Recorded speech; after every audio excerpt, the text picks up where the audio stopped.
আজকে বানাবো থোড়। ভিডিওটা কেটে গেল।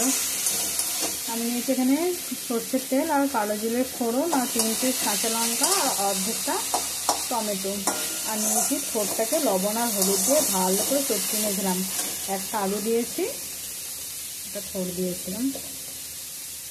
এবার একটু হলুদ দেবো, লবণ দিয়েছিলাম।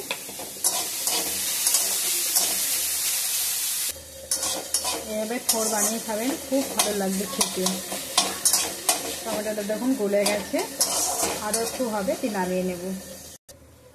এই দেখুন বন্ধুরা হয়ে গেছে, এবারে নামিয়ে নেব। আমি এর মধ্যে আর কিছু দিইনি। আমি এর মধ্যে একটুখানি ধনে গুঁড়ো দেবো, একদম 1 চিমটি। এই যে একেবারে রেডি হয়ে গেছে, এবারে নামিয়ে নেব। এই যে আমার থোড় একেবারে রেডি হয়ে গেছে, বানিয়ে দেখবেন, খুব ভালো লাগবে।